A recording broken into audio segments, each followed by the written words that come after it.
আউযু বিল্লাহি মিনাশ শাইতানির রাজিম। বিসমিল্লাহির রহমানির রহিম। আসসালামু আলাইকুম।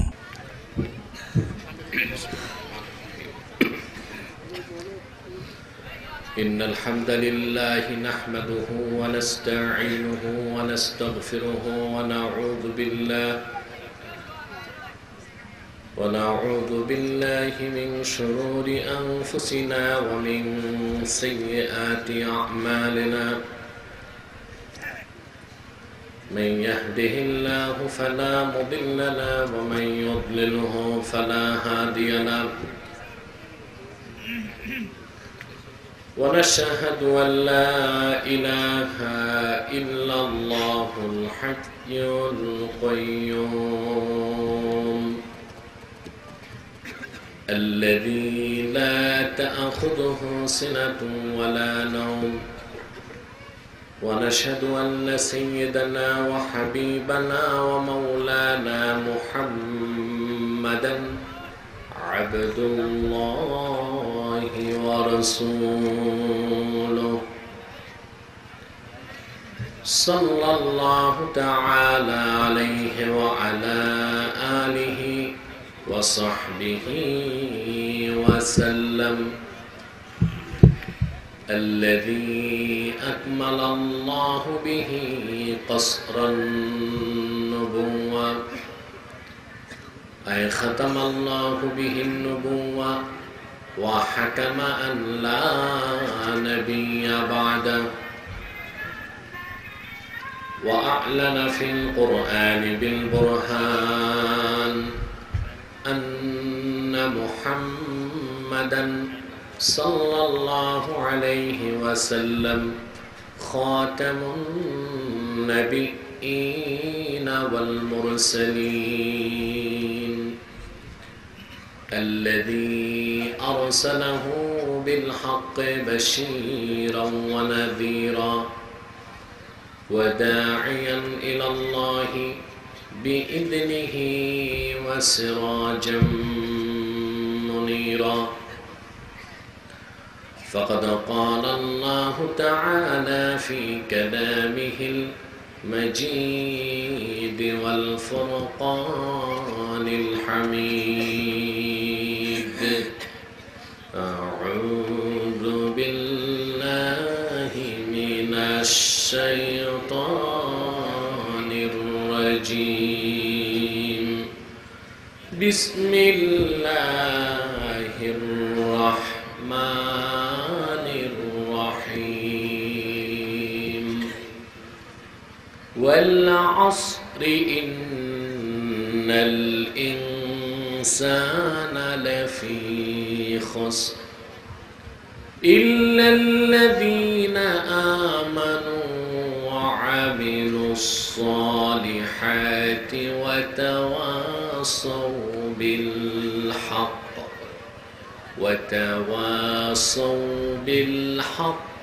وتواصوا بالصبر. صدق الله العظيم وصدق رسوله النبي الكريم ونحن على ذلك من الشاهدين والشاكرين والحمد لله رب العالمين. إن الله وملائكته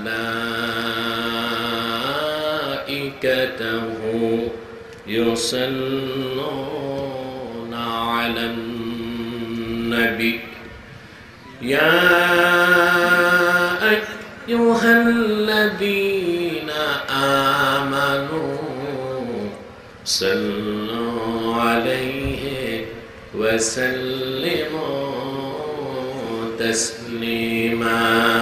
اللهم صل على سيدنا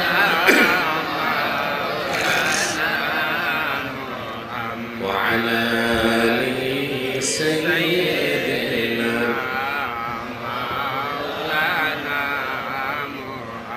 محبتي جڑ جڑی. اللهم صل على سيدنا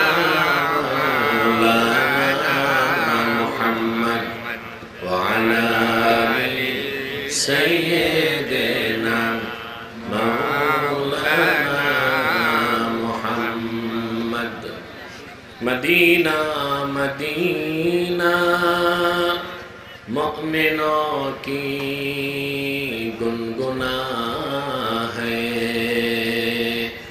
दीदारे मदीना आशिकों की तमन्ना है।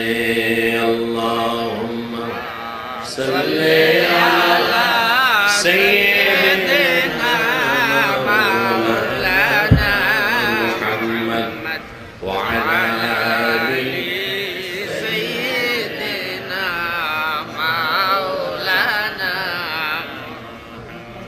मदीने की हवा से जन्नती बू आती है, खाके पाके मदीना में नूरे जन्नत चमकती है। अल्लाहुम्मा सल्ली अला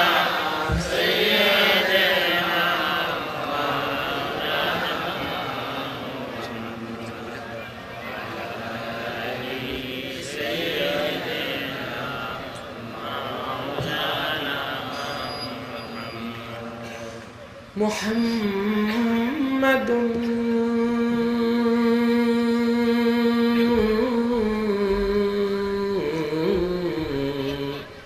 रसूलुल्लाहि सल्लल्लाहु अलैहि वसल्लम खतमल्लाहु बिहिन नुबुव्वा व हकम अन ला नबिय्य बअदहु बलगल उला बिकमालिही कशफत दुजा बिजमालिही हसनत जमीअ खसालिही सल्लु अलैहि। বন্ধুরা, জবানটা খুলুন, হৃদয়টাকে প্রশস্ত করুন, মহব্বতের সাথে শ্রদ্ধার সাথে আমরা কিছু সময় আল্লাহ পাকের জিকির করছি। লা ইলাহা ইল্লাল্লাহ লা ইলাহা ইল্লাল্লাহ লা ইলাহা ইল্লাল্লাহ লা ইলাহা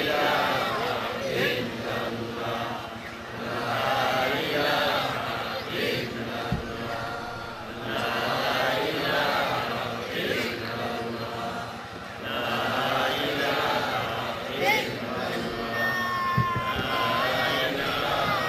ইল্লাল্লাহ লা সুবহানাল্লাহ আলহামদুলিল্লাহ লা ইলাহা ইল্লাল্লাহ সুবহানাল্লাহ আলহামদুলিল্লাহ লা ইলাহা ইল্লাল্লাহ। আওয়াজ করে মহব্বতে সুবহানাল্লাহ আলহামদুলিল্লাহ লা ইলাহা ইল্লাল্লাহ লা ইলাহা ইল্লাল্লাহ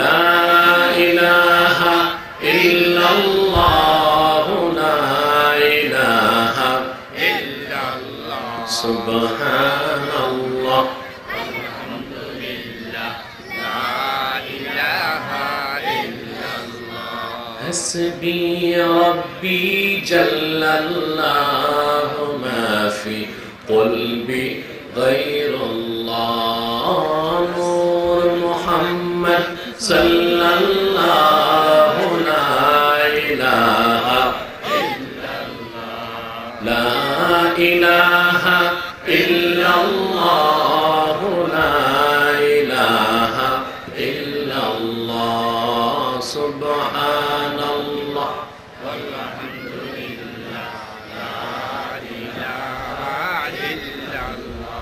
আল্লাহ আল্লাহ বলো বন্দে আল্লাহ আল্লাহ বলো, আল্লাহ আল্লাহ বলো বন্দে আল্লাহ আল্লাহ বলো, জিকির আল্লাহ করती हूँ कहते चलो ला इलाहा इल्लल्लाह सुबहानल्लाह अल्हम्दुलिल्लाह ला इलाहा इल्लल्लाह सुबहानल्लाह वल्हम्दुलिल्लाह ला इलाहा इल्लल्लाह हस्बी रब्बी जल्लल्लाहु मा फी क़ल्बी नूर मुहम्मद सल्लल्लाहु ला इलाहा इल्लल्लाह सुबहानल्लाह वल्हम्दुलिल्लाह ला इलाहा इल्लल्लाह सुबहानल्लाह স্বেচ্ছাসেবক নাই, বিশৃঙ্খল অবস্থা। সুবহানাল্লাহ আলহামদুলিল্লাহ লা ইলাহা ইল্লাল্লাহ লা ইলাহা ইল্লাল্লাহ জিকিরে খুদা মে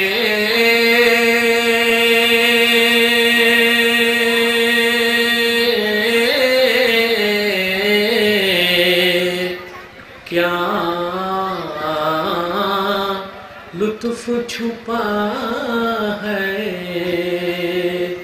मोमिनों की सिवा कोई न जाने ला इलाहा इल्लल्लाह ला इलाहा इल्लल्लाह सुबहानल्लाह वल्हम्दुलिल्लाह ला इलाहा इल्लल्लाह सुबहानल्लाह अल्हम्दुलिल्लाह ला इलाहा इल्लल्लाह ला इलाहा इल्लल्लाह ला इलाहा इल्लल्लाह ला इलाहा इल्लल्लाह मुहम्मदुर रसूलुल्लाह सल्लल्लाहु अलैहि वसल्लम।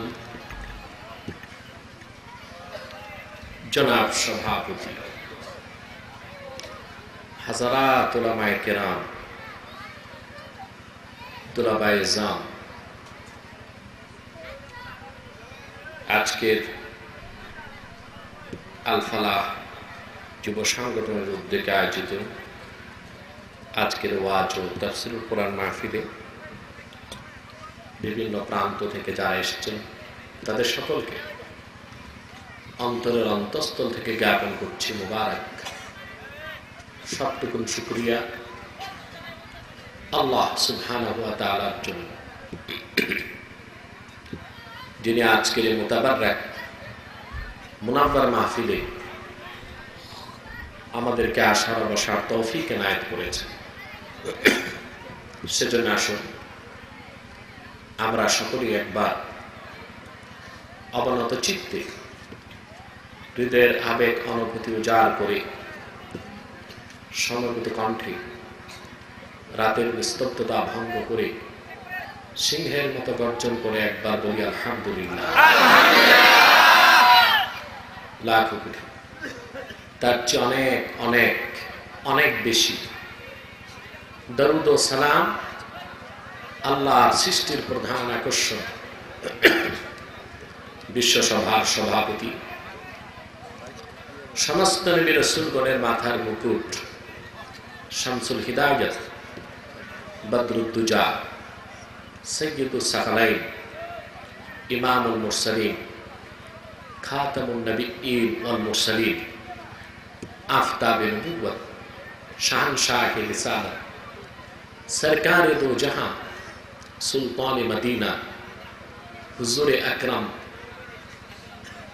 নূরে মুজাসসাম, নূরুন আলা নূর, সৈয়দিনা হাবিবিনা শফিঈনা মাওলানা মুহাম্মদ সাল্লাল্লাহু তাআলা আলাইহি ওয়াসাল্লামের উপর আল্লাহ পাক যাকে আজ থেকে 1500 বছর আগে সর্বশ্রেষ্ঠ এবং সর্বশেষ নবী এবং রাসূল হিসেবে প্রেরণ করেছেন, যার পরে আজ পর্যন্ত পৃথিবীতে অবশ্যই কোন প্রকার নবী কিংবা রাসূল আসে নাই, অবশ্যই এখনো নাই, অবশ্যই কিয়ামত পর্যন্ত আসবে না। প্রিয় সুখী, সন্ধ্যার পর থেকে দীর্ঘক্ষণ আপনারা আলোচনা শুনেছেন। আমি অধম শেষ সময় বসলাম। আলোচনা শুরুতে স্বেচ্ছাসেবকদেরকে বলবো, বাইরের আওয়াজগুলো বন্ধ করুন।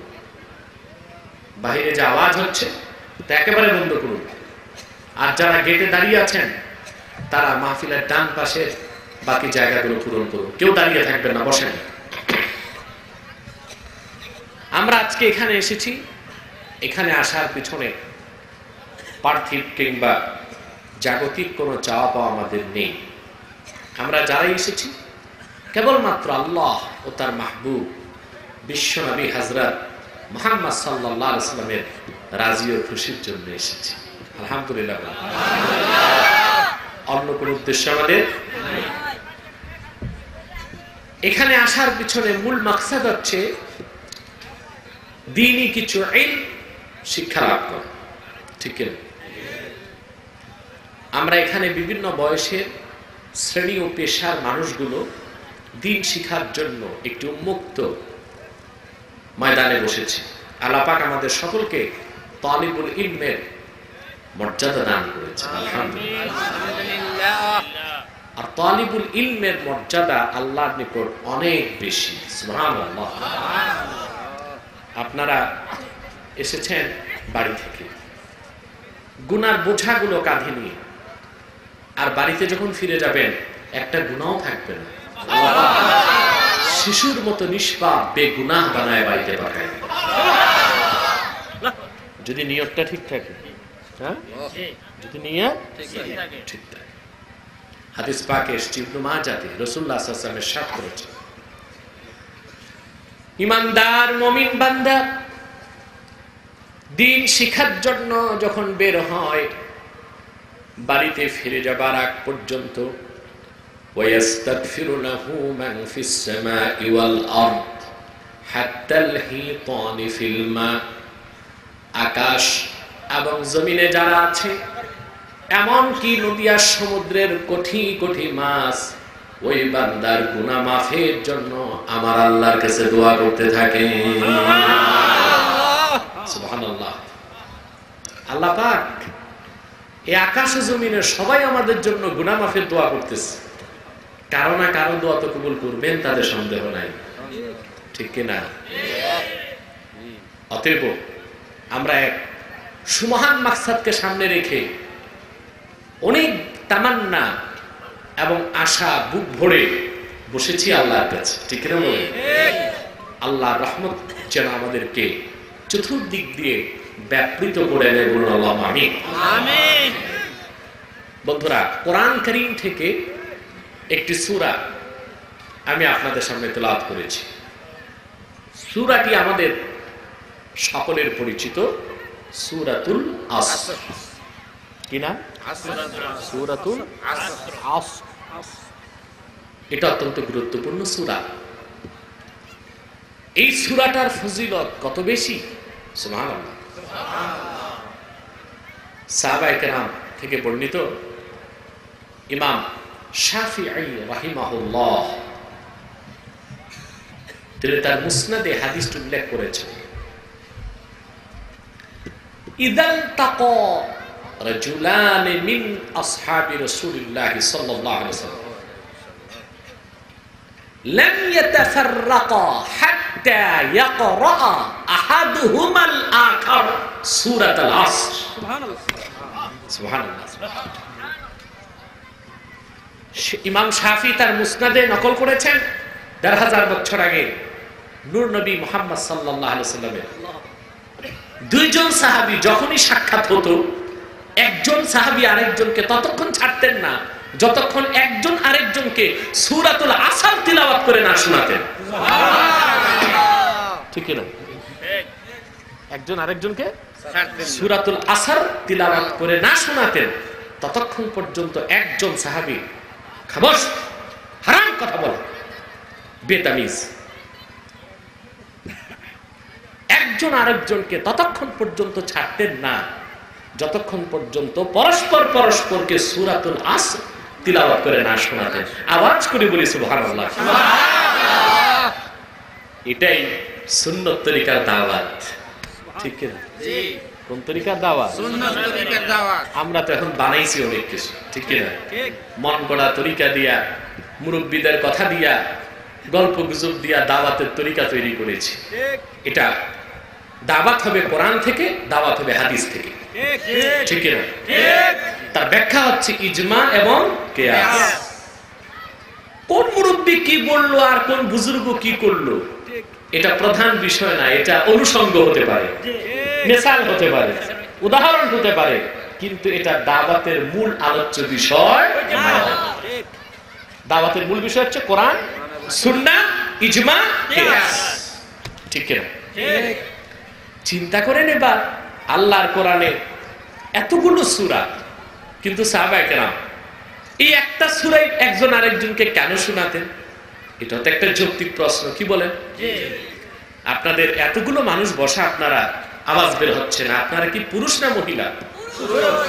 সন্দেহ হচ্ছে। পুরুষ না মহিলা? শুধু পুরুষ না সুপুরুষ? শুধু সুপুরুষ না ইমানদার? ইমানদার সুপুরুষের আওয়াজ হবে এমন তীব্র এবং ইমান দৃপ্ত, যা বাতিলের হৃদয়ে কম্পন সৃষ্টি করে দিতে পারে, ঠিক কিনা? অতএব আওয়াজটা ঠিক মতো দিতে হবে আপনাদের। বন্ধুরা, বলছিলাম এই সূরাটাই সাহাবায়ে কেরাম একজন আরেকজনকে কেন শোনাতেন? মূলত এই সূরার মধ্যে আল্লাহ পাক চারটা নীতি আলোচনা করেছেন, চারটি দফা। সুবহানাল্লাহ, সুবহানাল্লাহ। আর এটা হচ্ছে দাস্তুরুন নিজাম, আমাদের জীবন চলার চারটি মৌলিক পদ্ধতি আল্লাহ পাক সূরাতুল আসরের মধ্যে তিলাওয়াত করে দিয়েছেন। সুবহানাল্লাহ। আসুন আমরা সমবেত কণ্ঠে তা তিলাওয়াত করি, যারা প্রত্যেকটি অক্ষরে নূর আল্লাহ পাক আমাদের সিনার মধ্যে প্রথিত করে দেন। বলুন আল্লাহুম্মা আমিন। বলুন আউযু বিল্লাহি মিনাশ শাইতানির রাজীম।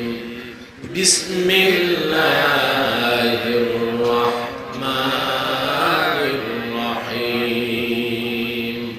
ওয়াল আসর ইন্নাল ইনসানা লাফী খুসর إلا الذين آمنوا وعملوا الصالحات وتواصوا بالحق وتواصوا بالصبر صدق الله العظيم. قولوا صدق الله العظيم وصدق رسوله النبي الكريم ونحن على ذلك من الشاهدين والشاكرين والحمد لله رب العالمين. الله رب الكريم গফুরুর রহিম। এই সূরাটা শুরু করলেন একটি কসম দিয়ে, সুবহানাল্লাহ, সুবহানাল্লাহ। ওয়াল আসর, শপথ হচ্ছে আসরের, শপথ হচ্ছে আসরের। এখন এখানে আসর অর্থ কি? এখানে মুফাসসিরদের আকওয়াল আছে। ইমাম সুয়ুতী তার তাফসীরে কয়েকটা তাফসীর উল্লেখ করেছেন। আসর হচ্ছে আস-সাআত, কিয়ামত, কিংবা আদ-দাহার, যুগ। আল্লাহ যুগের কসম করেছেন কিংবা কিয়ামতের কসম করেছেন। তিনি অন্যত্র ডাইরেক্ট কিয়ামত নামে কিয়ামতের কসম করেছেন, ঠিক না? লা উকসিমু বিয়াউমিল কিয়ামাতি ওয়ালা উকসিমু বিন-নাফসিল লাওয়ামা। আল্লাহ বলেছেন আমি শপথ করছি কিয়ামত দিবসে এবং শপথ করছি নফসে লাওয়ামা। ইমাম সুয়ুতি বলেছেন আসর বলার দ্বারাও আল্লাহ কিয়ামতের শপথ করেছেন। দ্বিতীয় তাফসীর হচ্ছে দাহার যুগ, যুগকে আল্লাহ আসর বলেছেন।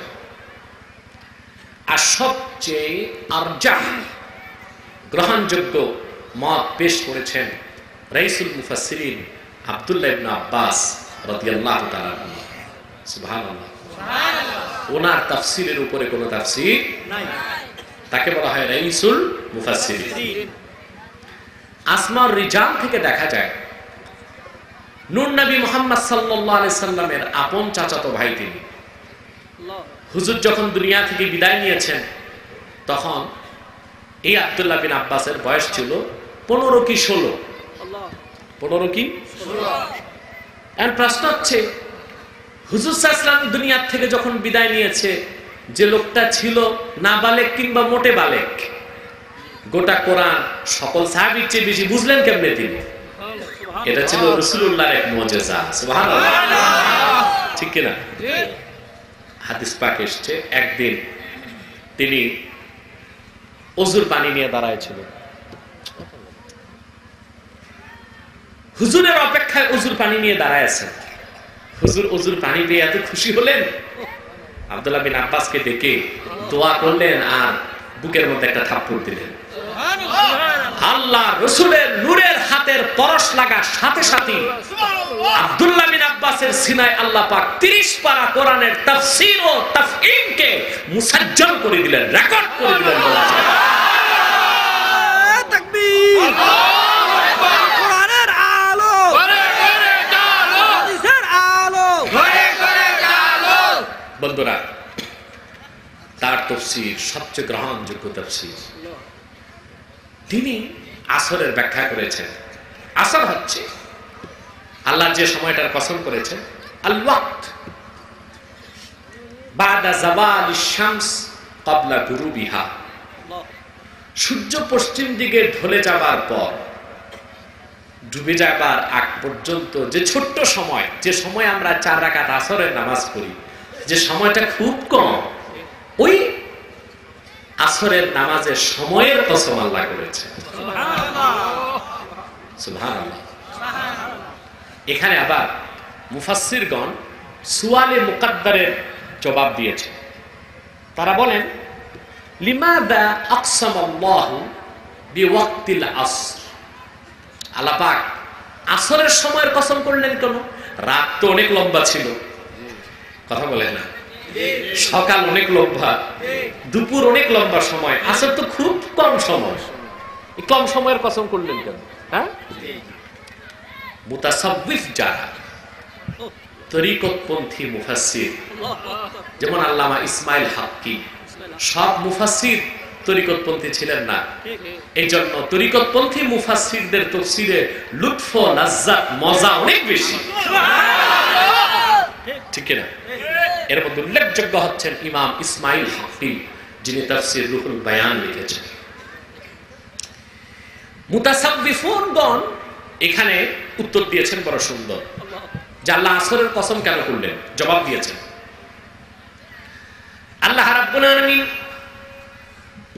সূরাতুল আসরে মূল বক্তব্য দেবার আগে মানব জাতির দৃষ্টি আকর্ষণ করেছেন, তার ক্ষুদ্র জীবনকে ইঙ্গিত করেছেন, রে বান্দা, সূর্যটা পশ্চিম দিকে ঢলে যাবার পর ডুবে যেতে যেমন সময় লাগে না, এই পৃথিবীতে তোমার জন্ম গ্রহণের পর তোমার জীবন নামের দীপাকরটা ডুবে যেত তেমন সময় লাগবে না।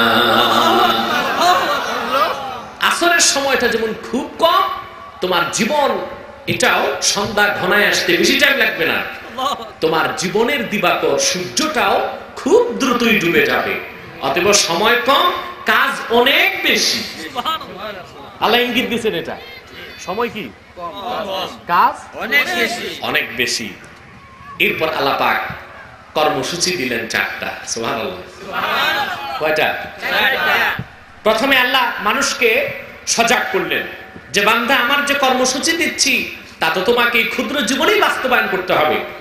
জীবনটা খুব ছোট্ট, যেমন আসর থেকে মাগরিব, কম টাইম। একটা মানুষের জীবনও এর চেয়েও খুব ক্ষুদ্র, নগণ্য এবং তুচ্ছ, ঠিক কিনা বলেন?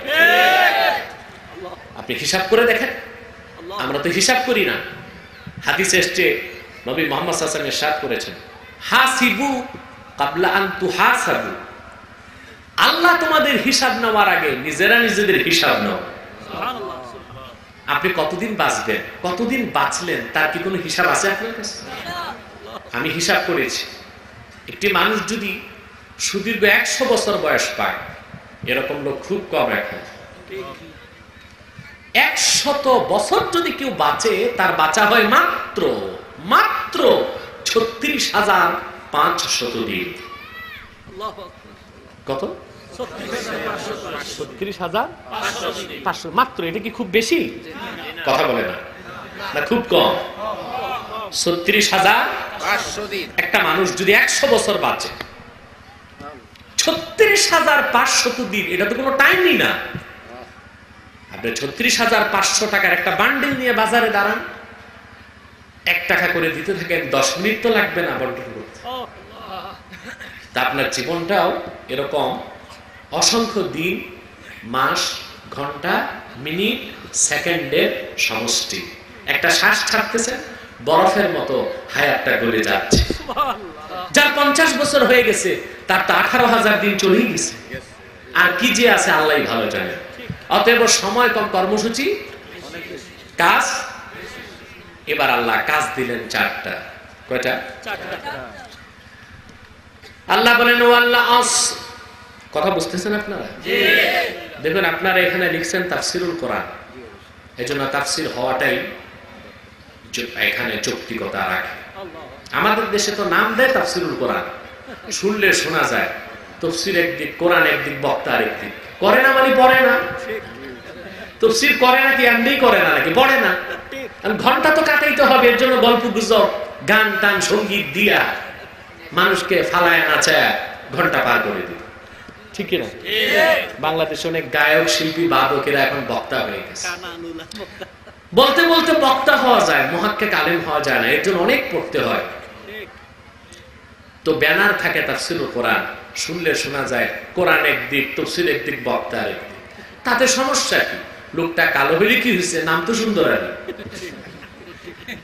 কথা বলেন, সমস্যা আছে?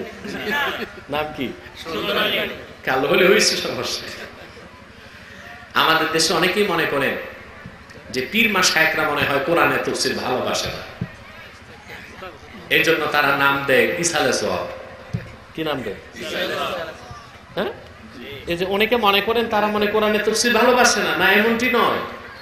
তাদের কথা হচ্ছে নাম দিব তাফসীরুল কোরআন, আর সেখানে যদি যথাযথ কোরআনের তাফসীর না হয়, তো নাম একটা, কাজ আর একটা। এটা তো খেয়ানত, এটা তো মানুষের সাথে প্রতারণা।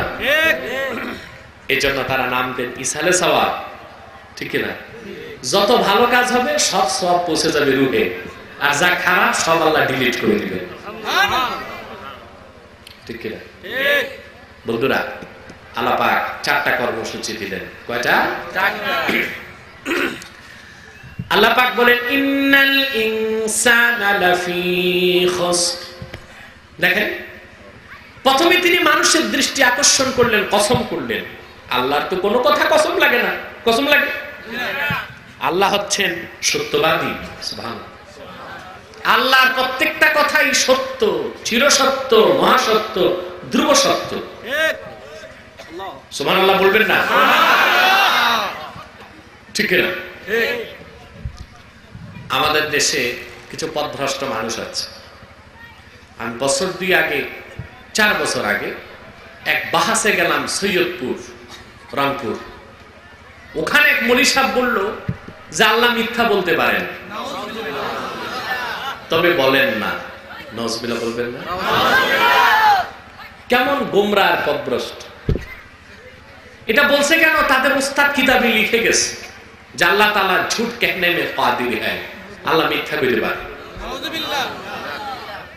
দলিল ইন্নাল্লাহা আলা কুল্লি শাইইন কাদির, আল্লাহ সবকিছু পারেন, সবকিছুতে শক্তিমান। তা আমরা তো চুরি করি, জেনা করি, নওয়াজবিল্লাহ। কোন কাফের যদি বলে আল্লাহ কি এগুলোও পারে?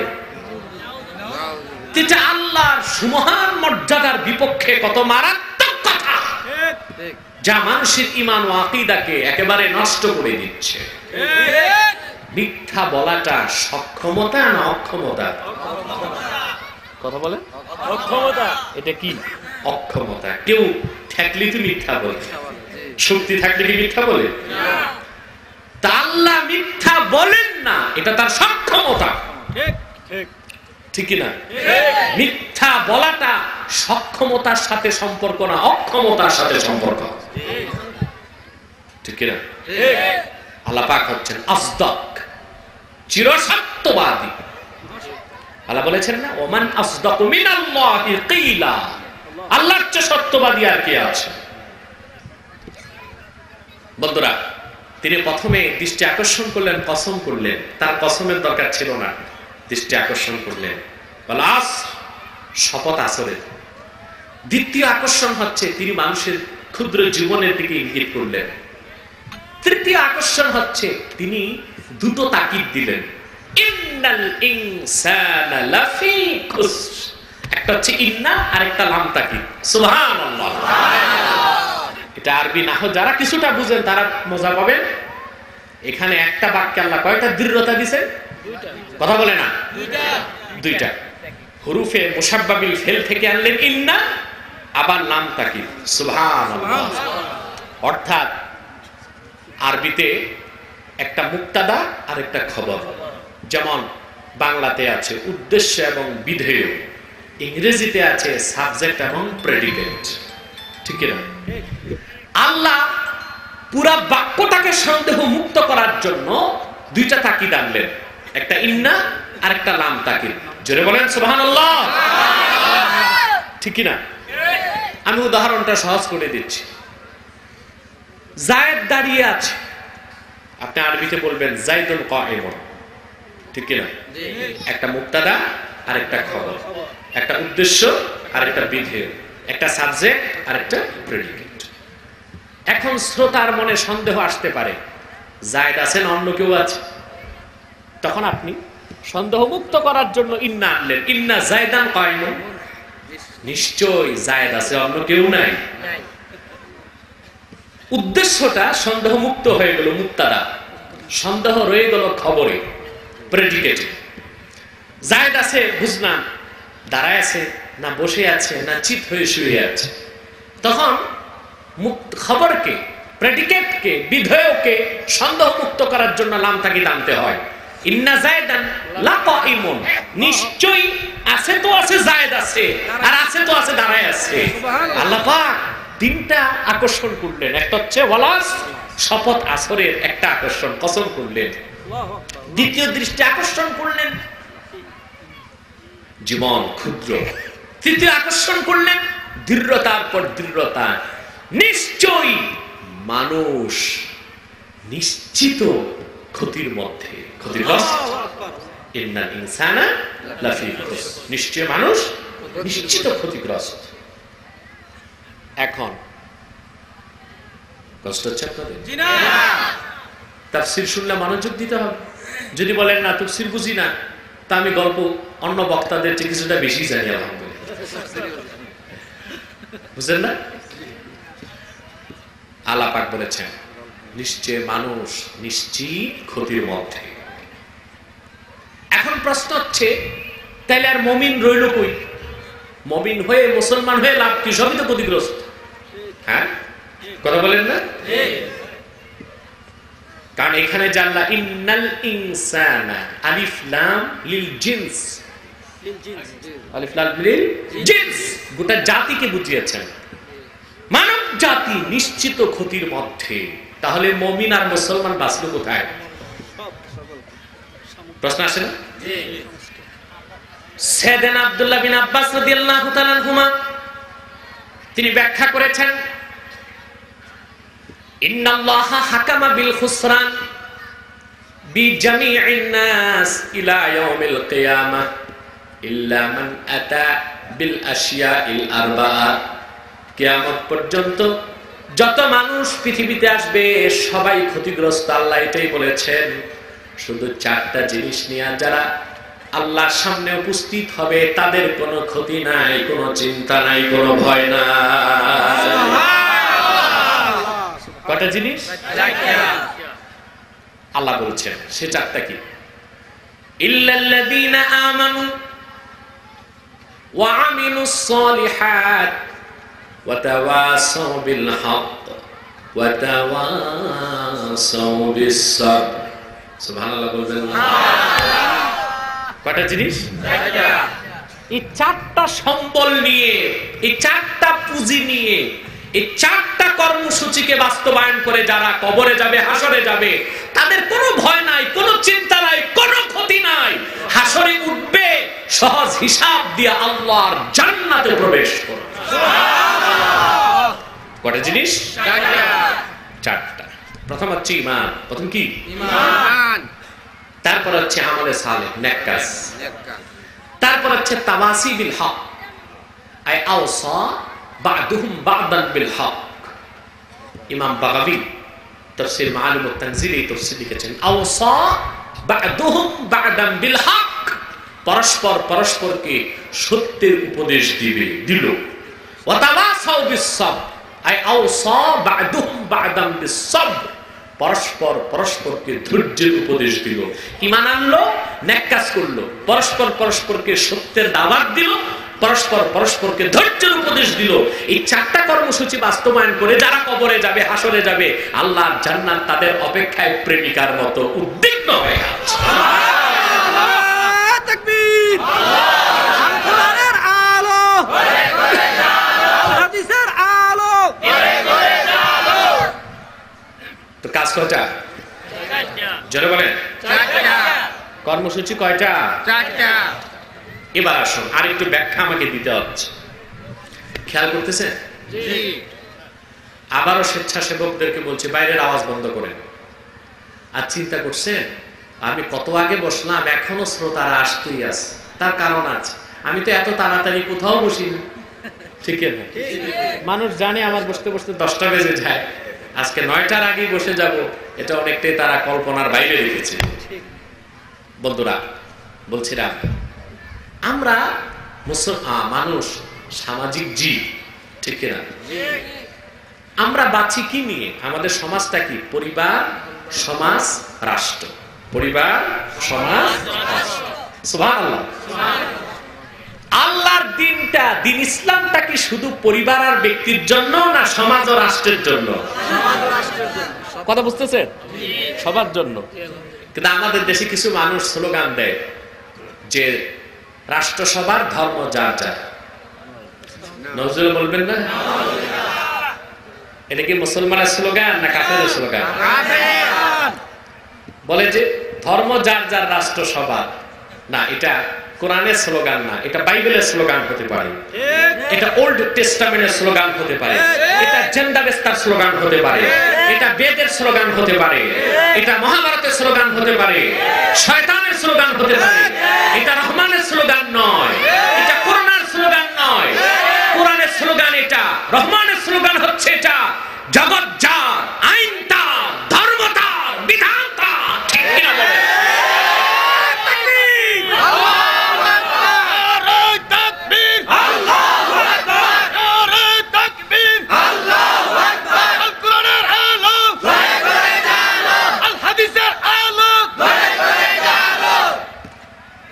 হিন্দু ধর্মের ক্ষেত্রে কথাটা প্রযোজ্য হতে পারে, রাষ্ট্র সবার, ধর্ম যার যার।